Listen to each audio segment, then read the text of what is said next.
Bonjour les Itata et soyez les bienvenus dans votre rendez-vous avec l'actualité. Écoutez ça, aujourd'hui je vous propose une balade théâtrale. Pourquoi? Parce que du 22 au 24 juin, le théâtre du lycée Schœlcher accueillera sa première pièce. Pour nous en parler aujourd'hui, nous recevons Guillaume Malasné. Bonsoir. Bonsoir. Comment allez-vous Guillaume? Eh bien, très bien. Alors vous êtes là pour une pièce qui s'appelle La réunification des deux Corées, Oui. qui est portée par une association, par une école de théâtre. Dites-nous en plus.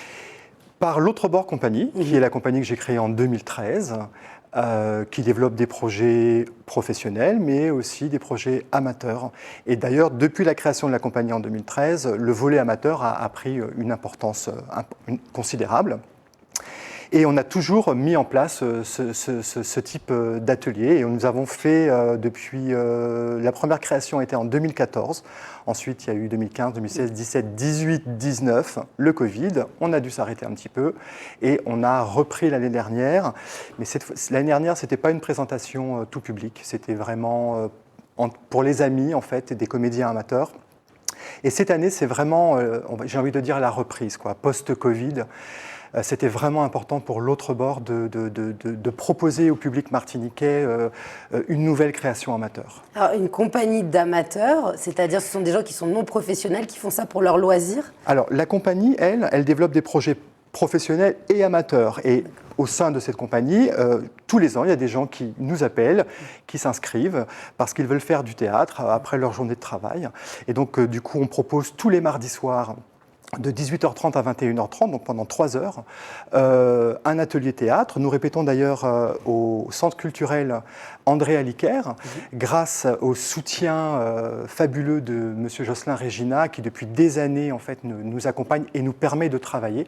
D'ailleurs, ce soir, après votre émission, j'y vais puisque ça sera le dernier filage, on va dire, dans cette salle avant notre entrée au théâtre du lycée Schœlcher samedi.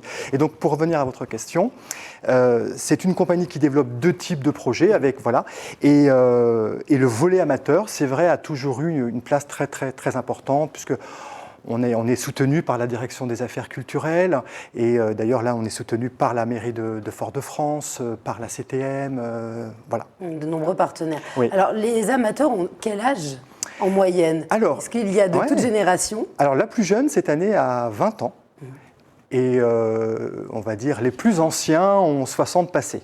Okay.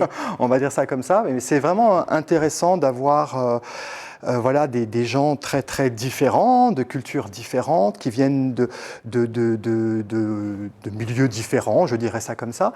Et c'est de créer un groupe, de créer quelque chose d'homogène. Il y a des gens qui n'ont jamais fait de théâtre, qui sont venus cette année pour la première fois, d'autres qui sont là depuis 10 ans, depuis la création.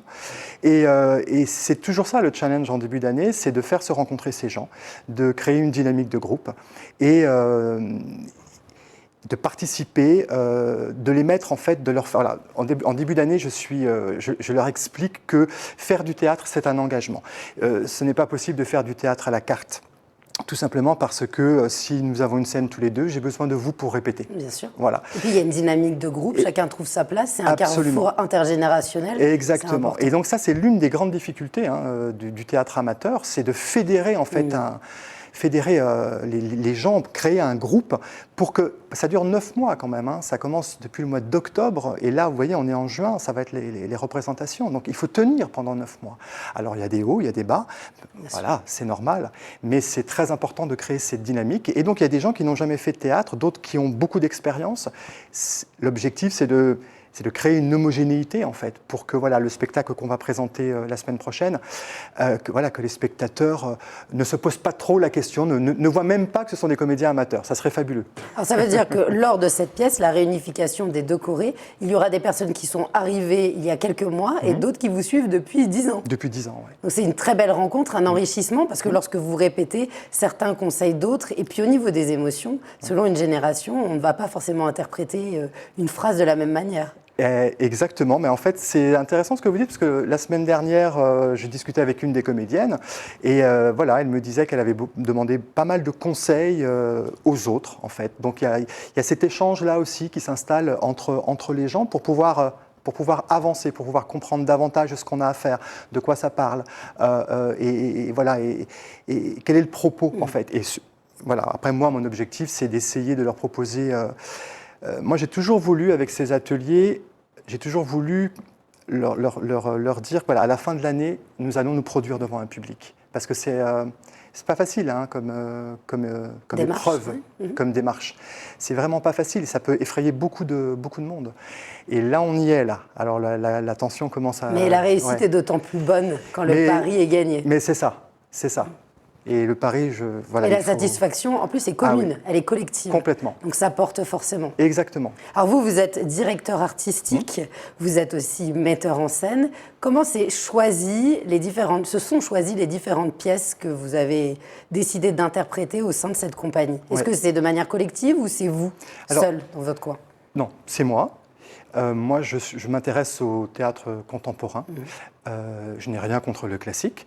La réunification de Décoré, c'est la deuxième fois en fait, qu'on la monte dans le cadre de l'atelier amateur, puisqu'on l'avait déjà montée dans le cadre du festival amateur du théâtre Aimé Césaire. Donc là, c'était en 2016. Et d'ailleurs, il y a 3 des comédiennes qui sont cette année avec nous, qui étaient à la création en 2016, donc il y a 7 ans environ. Donc voilà, c'est moi qui fais les choix. Et alors, pourquoi la réunification? Évidemment, au-delà de l'intérêt que j'y trouve, moi, en tant que metteur en scène, à travers la thématique, à travers ce qu'il y a à défendre dans ce texte, c'est aussi, dans le cadre d'un atelier, c'est très intéressant parce que la pièce est construite, c'est un enchaînement de petites scènes. Donc ça veut dire que moi, en début d'année, j'ai le souci voilà, je me dis, il faut que je puisse donner à manger, entre guillemets, à tout le monde. Il faut que chacun sorte de là, voilà, satisfait, en ayant le sentiment qu'ils ont... Il y a un intérêt pédagogique. Absolument, oui, sûr. Absolument, que tout le monde s'y retrouve là-dedans.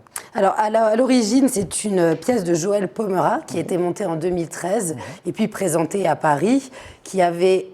Fin scénette, c'est bien ça, 20 histoires différentes, vous avez choisi de réduire. À 12. À 12, pourquoi ce choix? Eh bien parce que nous répétons une fois par semaine, 3 heures. C'est très peu pour autant de scènes, mine de rien. Parce que l'atelier ne démarre pas directement avec l'apprentissage du texte, enfin ça n'a rien à voir. D'abord, on apprend à se connaître, on fait des exercices, et puis à un moment donné, vers le mois de novembre-décembre, là on commence à rentrer dans l'œuvre. Ça passe par des lectures, ça passe par des lectures texte en main, ça passe par un travail de table où on s'assied là et on lit et on réfléchit. On réfléchit sur la scène, les enjeux des personnages. Sur ce qui serait intéressant à défendre sur scène. Et puis tout ça, moi, ça me donne des idées aussi pour la mise en scène finale, là, que je suis en train de peaufiner. Alors la narration est très particulière, il s'agit de différentes histoires, mais pourtant il y a un fil conducteur qui n'est pas forcément évident, mais que l'on découvre au fur et à mesure qu'on est confronté aux émotions des acteurs. C'est ça, la thématique principale, on va dire que voilà, l'auteur a voulu s'est questionné sur la nature des liens amoureux, en fait. Voilà, que ça soit entre un couple, des amants, des amis.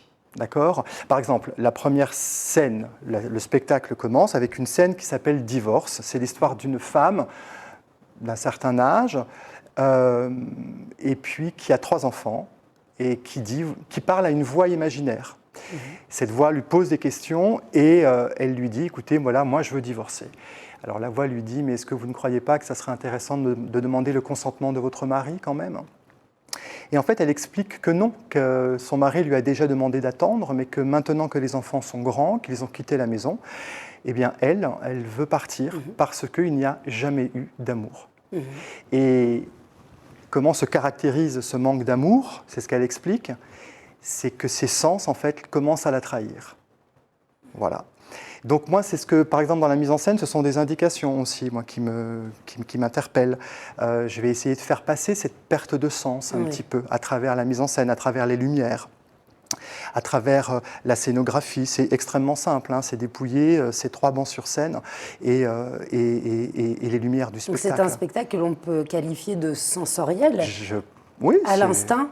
On va ressentir des choses au-delà des phrases. Il y a aussi tout ce qu'on ne dit pas et tout ce qu'on ressent pendant le spectacle. Exactement. Et d'ailleurs, il y a des symboles, là, vous veniez de l'évoquer. Rien que le titre de la pièce est un symbole, c'est une métaphore. Mais oui, c'est un titre assez mystérieux puisque ça n'a strictement rien de politique, Oui. j'ai envie de dire. Voilà.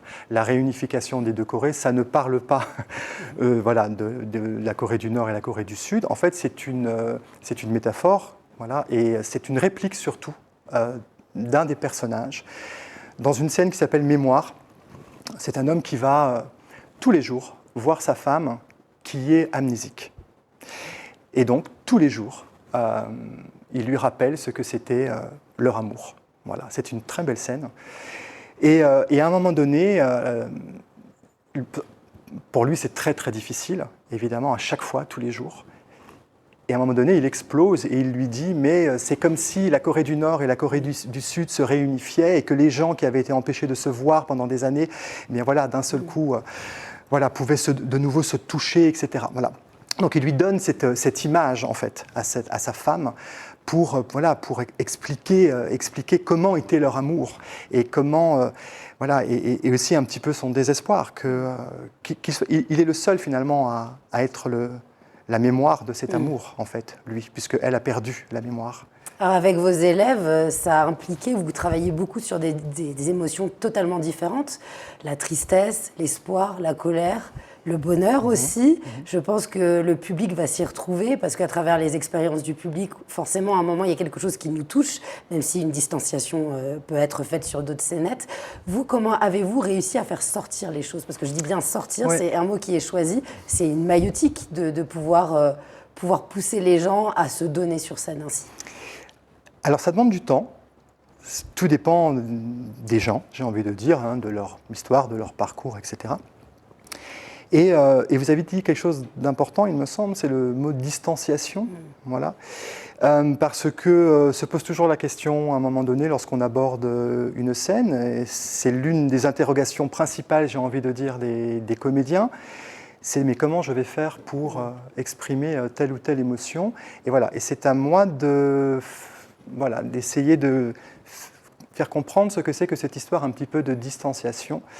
Pourquoi ? Parce que pour ne pas tomber dans l'expression, on va dire, caricaturale d'une émotion, voilà, il est nécessaire de penser à la distance par rapport à cette émotion, à l'expression de cette émotion. Parce que quand vous mettez cette distance, ça laisse de la place au spectateur. C'est-à-dire que le spectateur a un chemin à faire lui aussi et peut lui aussi projeter des choses. Et s'approprier. Et s'approprier, voilà, cette histoire, cette émotion, en fait. Vous voyez ce que je veux dire ? Tout à fait. Mais vos acteurs qui ont appris, pour certains, leur rôle en quelques mois, même les plus expérimentés, donc novices et expérimentés, ils se sont enrichis à travers cette pièce. Est-ce que vous avez vu une évolution même dans leur personnalité, dans leur manière d'être au monde ? Absolument. Je disais à l'une des comédiennes la semaine dernière, je lui disais, je pense que quand tu es arrivée, tu t'es dit, tiens, je vais faire du théâtre, il doit y avoir une recette avec petit 1, petit 2, petit 3. Et puis tu t'es rendu compte au fur et à mesure que non, qu'il n'y avait pas la recette, en tout cas pas de cette manière-là. Et que, en fait, être comédien professionnel ou amateur, peu importe, être comédien, c'est être créateur. Et donc, c'est trouver la confiance nécessaire, le courage nécessaire pour apporter, on va dire, la part de soi, en fait, dans cette création. C'est-à-dire que le personnage, on peut comprendre globalement ce qu'il veut exprimer, mais comment maintenant le comédien, avec son histoire, avec ce qu'il sait des émotions aussi, de sa mémoire des émotions aussi, que va-t-il faire de ce personnage ?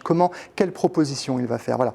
C'est ça l'idée. Et puis après, il y a comment on utilise l'espace, comment on utilise son corps, qu'est-ce que ça veut dire, le langage corporel. Voilà, il y a énormément de questions comme ça qu'on aborde tout au fil de l'année.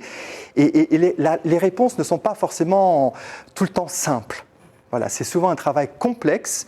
Et pour répondre à votre question, oui, clairement, il y a il y a vraiment eu une évolution et je pense, on va dire, personnel en tant que comédien qui a grandi dans la compréhension de ce que c'est qu'être sur scène, et puis ensuite une évolution sur l'idée même de ce spectacle-là, en fait. Qu'est-ce que je veux en faire, qu'est-ce que je veux faire passer comme... voilà. Ouais, c'est une discipline qui est très transversale, à travers laquelle les gens vont se révéler, vont éclore devant vos yeux, et puis vous avez le rôle de tuteur. Vous êtes acteur aussi, vous avez fait ce choix-là d'encadrer, de valoriser l'autre. Allez-vous jouer dans cette pièce ou vous êtes vraiment le personnage de l'ombre ? Ah non, moi dans les pièces amateurs, j'ai toujours été metteur en scène, ça ne m'intéresse pas du tout de jouer. Et il va se passer quelque chose maintenant, c'est que les représentations vont encore apporter autre chose. C'est-à-dire que la présence du public va faire que le spectacle, qu'on répète depuis très longtemps maintenant, va encore grandir. Alors vous ne le saurez pas parce que vous ne connaissez pas le spectacle, mais moi qui le suis depuis plusieurs mois, je sais à quel point la présence du public est importante pour permettre aux comédiens de se surpasser. D'aller plus loin. D'aller encore plus loin. Et c'est assez incroyable ce qu'ils trouvent en fait à l'instant présent, là. Ce qui se passe à l'instant présent. C'est ça aussi la difficulté du théâtre, c'est l'instant présent. C'est de chercher cet instant présent, voilà, ce moment-là, en fait, où on exprime ces choses-là. Alors, le public sera le supplément d'âme. C'est ça. Va accompagner le public. On va rappeler les dates, si vous le voulez bien, ainsi que les moyens de réservation, l'âge à partir duquel on peut aller voir ce spectacle. Je vous laisse la parole. Alors, à partir de 14 ans, ça sera donc la semaine prochaine, le jeudi 22, vendredi 23, samedi 24 à 19h30, au théâtre du lycée Schellcher, donc un nouveau beau théâtre, je dirais, en Martinique.